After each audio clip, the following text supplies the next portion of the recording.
Aujourd'hui, le Centre de valorisation énergétique et le Centre de tri d'Aluin ouvrent leurs portes à Hugo et Noémie, le duo de choc des réseaux sociaux qui organise le Grand Déchet de Tours, le plus grand tour de France bénévole de ramassage de déchets. Recyclage, erreurs de tri, technologies utilisées, ils ont pu poser toutes leurs questions à Christelle et Antonin, chargés de maintenance, pour savoir comment étaient traités tous nos déchets. Au niveau de la MEL, on a 4 outils pour traiter les déchets. Ici, nous sommes à Aluin, de valorisation énergétique. En face, on a le centre de tri. Pour la partie sud, nous avons le CVO et le centre de tri au port de l'île. La particularité, c'est qu'on va aussi réceptionner les déchets verts, les biodéchets, qui sont compactés, mis dans des conteneurs. Et pour la partie sud, c'est les ordures ménagères qui sont pareil réceptionnées au centre de valorisation organique. Ils sont compactés, mis en conteneurs. Et on a 2 péniches qui font les allers-retours tous les jours pour faire les échanges de déchets. Les péniches consomment moins et du coup, en moyenne, on met 40 conteneurs par jour sur les péniches. Les gens pensent que tout est mélangé. Quand ils récupèrent les jaunes et les noirs, des fois ça part dans le même camion. Donc est-ce que c'est spécifique On a ce qu'on appelle une poubelle bicompartimentée. Il faut bien comprendre que quand elle est levée, on a un système de parois qui est entre les deux matières qui ont été collectées et qui va se mettre à champ. Donc une partie en haut, une partie en bas. Dans un centre de tri, c'est exactement la même chose. Les camions vont arriver, vont se faire peser pour savoir le poids en entrée. Ensuite, ils vont venir vider les OM dans la fosse qu'on va aller voir tout à l'heure. La particularité, c'est qu'on va vider les biodéchets dans un système de compactage. Une fois que les ordures ménagères sont vidées, on a des opérateurs qui vont conduire des grappins, vont prendre les ordures ménagères pour venir alimenter un four. Donc une fois dans le four, le déchet est en autocombustion parce que du coup on va venir monter le four en température à 1000 degrés et ensuite on aura une combustion automatique avec l'apport des déchets en continu. Donc ça, en sortie de la grille, on a ce qu'on appelle les mâches fer. Ils ont été incinérés, Ouais. donc il n'y a pas d'un brûlé dedans. Mais on va retrouver des métaux, il va y avoir du verre. Donc ces déchets vont créer de l'énergie thermique. Cette énergie thermique sera transportée par un ventilateur sur toute la ligne. On va avoir un échange thermique, donc entre la chaleur des fumées, le transfert de l'eau dans la partie chaudière, où on va transformer cette énergie en vapeur. On va la passer, on a 2 turbo-alternateurs pour transformer la vapeur en énergie électrique. Ensuite, on a la transformation de cette énergie en chaleur et on va venir alimenter 2 sous-stations, donc une à Roubaix et une à Lille, pour pouvoir venir alimenter des bâtiments en chaleur thermique. Du coup, est-ce que vous réutilisez l'électricité qui est produite pour vos Alors, machines il y à a de vous? l'autoconsommation, 4 MW pour le site et 10 MW qui sont revendus sur le réseau D'accord. RTE. On va venir traiter, on va dire, les fumées. Donc ensuite, on va passer par une tour de refroidissement parce que les fumées, du coup, elles vont sortir au niveau de la chaudière à 220 degrés. On va descendre la température autour des 160-170 degrés. Ensuite, on va passer par un équipement qui s'appelle le filtre à manche. Donc le filtre à manche, c'est pour venir capter les poussières. En amont du filtre à manche, on va venir injecter du charbon actif pour venir capter un certain nombre de polluants. Sortie du filtre à manche, on va passer par un laveur, donc pour venir encore capter des polluants. On a des mesures en continu des polluants. D'accord. Donc les opérateurs peuvent à tout moment venir réguler l'installation pour être conforme aux normes de rejet. Et donc ça, les mesures sont fixées au niveau de la France entière. Donc il y a des mesures. Après nous, au niveau de la MEL, on a instauré des mesures qui sont plus strictes. D'accord, ok. Sortie du laveur, on va passer par le ventilateur. Alors c'est un très gros ventilateur pour venir mettre en dépression toute la chaîne. Et ensuite, on va passer par un équipement qui s'appelle la Dénox. Ça, c'est les ordures ménagères. Voilà, Donc, ordures ménagères, ça, c'est exactement. le sac noir. Donc ça arrive, c'est Celui vidé qui en trie, il fosse. trie. Celui qui trie pas, ça vient tout ici, quoi qu'il arrive. de toute C'est façon. ça. Il n'y a pas de D'accord. tri, il n'y a pas de tri en amont. Et maintenant, direction le centre de tri, situé sur le même site, juste en face du centre de valorisation énergétique. Alors d'ici, vous avez la collecte qui s'est faite dans les différentes communes. Donc pour Aluin, c'est 45 communes qui vont être collectées. Ces camions arrivent juste à l'entrée et sont pesés pour savoir le poids entrant. À partir de là, ils vont venir décharger soit donc au centre de tri ou le centre de valorisation que vous avez visité. Alors sur le centre de tri, le déchargement va se faire avec un contrôle visuel. On va donner un indice de qualité. Est-ce que les gens ont bien trié? Et ça, c'est pas toujours le cas. Eh ben voilà, on y vient. Ah, Quand les gens se débarrassent, logiquement, ça devrait arriver dans une Déchetterie. déchetterie. Mais ils confondent les qualités de plastique. Le but, c'est le flaconnage, les bouteilles. Donc tout ce qui est en PET, ce qu'on appelle le polyéthylène terephthalate et le PEHD. Et maintenant, les nouveaux plastiques qu'on associe. Ça devrait arriver en déchetterie.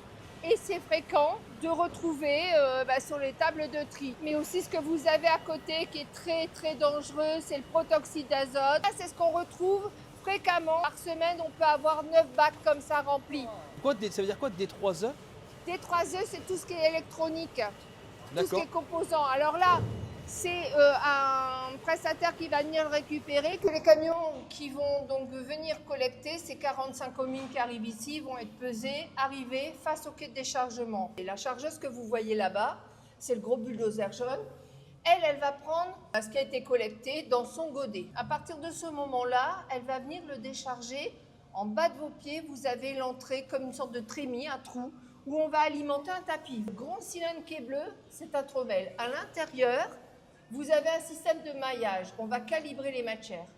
Une fois que ces matières vont être calibrées, le processus va continuer son trajet. Alors, il n'y a pas que du matériel, il n'y a pas que des machines, il y a aussi du personnel qui travaille sur les tables de tri. Le personnel, si notre tri est fait correctement, c'est aussi pour eux. Parce que bon, sur une table de tri, quand on retrouve des bouteilles de lait qui ont tourné, alors ça sent peut-être pas bon à la maison, mais ça ne sentira pas bon non plus ici. Ouais. On la vide, cette bouteille de lait. Vous voyez, c'est des gestes très simples. Donc là, c'est ce qu'on appelle un overband. Un overband, c'est un aimant. L'aimant, lui, sa mission, c'est prendre les boîtes de conserve, le fer. Une fois que l'aimant a capté le fer, eh ben, on l'envoie dans une benne un peu plus loin. Par contre, dans cette benne, vous pouvez trouver des canettes. Le tour est en fer, donc l'aimant, il a fait son job, mais là, c'est de l'aluminium. Donc on aura ce qu'on appelle une roue polaire. C'est un grand cylindre avec les pôles des aimants qu'on inverse. On crée un champ magnétique. C'est ce qu'on appelle le courant de Foucault. Et le courant de Foucault, quand il va tourner autour de son rouleau, eh ben, l'aluminium qui n'est pas aimantable, il sera projeté. Et grâce à ça, on va séparer les matières. Cette machine, c'est ce qu'on appelle un tri optique. C'est très simple. On va lui dire, tu dois me séparer le PET. Ça, c'est vos bouteilles d'eau transparentes ou bouteilles d'eau colorées. Le PEHD, c'est tout ce qui sera bouteille de lait, bouteille de shampoing, bidon de lessive, les bouchons. Ensuite, on a ce qu'on appelle la partie ELA. Ça, c'est ce qu'on appellera le tétrapack tétrabrique. Les briques de lait, les briques de jus de fruits, les briquettes de crème fraîche. À l'intérieur de la machine, on a mis un capteur.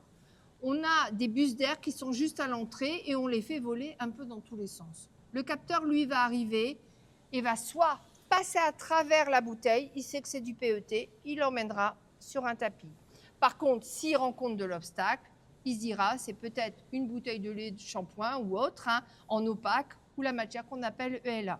Et il l'emmènera sur un autre tapis. Et on aura encore du tri manuel qui va suivre. On n'a pas fini. On a aussi la partie papier. C'est ce qui a été Merci. mis sur la chaîne du papier. C'est là qu'on se rend compte que les gens jettent de tout. Ah ouais, n'importe quoi. Et c'est pas ce qui a été demandé. Papier, quand il arrive sur la table, donc lui pareil, il va être trié. Vous voyez les plastiques qui vont être retirés. Dites-vous que quelque chose qui a été mis sur une poubelle de tri sera automatiquement soit recyclé, soit valorisé. Il n'y a pas de perte de matière. Une fois que les agents ont jeté de droite et de gauche, ils ont rempli un box. On ouvre la grille et là, on a du papier qui va passer sur le tapis. Ce tapis va arriver juste là à droite, va longer le convoyeur et vous avez la presse. Vous avez les balles qui vont sortir, elles sont attachées avec les bobines en acier et vous n'avez pas toutes les mêmes matières. Donc c'est ça qui va être vendu.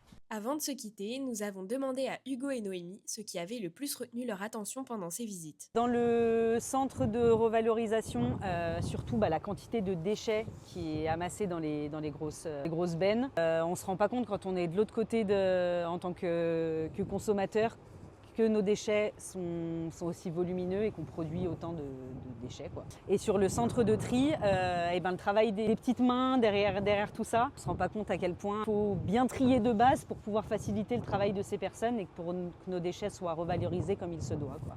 Franchement, ce qu'il y a à retenir, c'est que déjà, les personnes qui nous ont accueillis étaient formidables. Oui, c'est La important visite de le était dire. vraiment super. On a appris tellement de choses. C'est vrai qu'on ne se rend pas compte de nos déchets, où ils finissent, comment on doit trier à la maison. Il faut arrêter de mettre n'importe quoi dans les poubelles. En fait, ici, il y a toute une chaîne. C'est vraiment, on a appris que toutes les énergies seront transformées. Ce qui sort de l'usine, c'est que de la vapeur d'eau. En fait, tout est retransformé en énergie pour alimenter des chauffages pour les foyers, etc. Donc nous, on a appris plein de choses là-dessus. Et le travail des gens qui sont côté recyclage, qui est juste... Ouais, C'est incroyable. vraiment, pas tout le monde pourrait le faire et pas tout le monde pourrait le faire longtemps parce que c'est vraiment un travail qui est dur et trier ça sert vraiment à quelque chose. Donc tous ceux qui disent que trier ça sert à rien, c'est complètement faux. Il faut trier, il faut continuer à trier. Ce qu'on retient de la visite, c'est que voilà, il y a des gens Trier formidables qui correctement. travaillent ici et trier correctement. Ouais, exactement. Si vous aussi vous souhaitez visiter le site d'Alu1, vous pouvez vous rendre sur le site internet lillemétropole.fr dans la rubrique Mes démarches, puis dans Demande de visite, centre de tri, centre de valorisation énergétique. À très bientôt!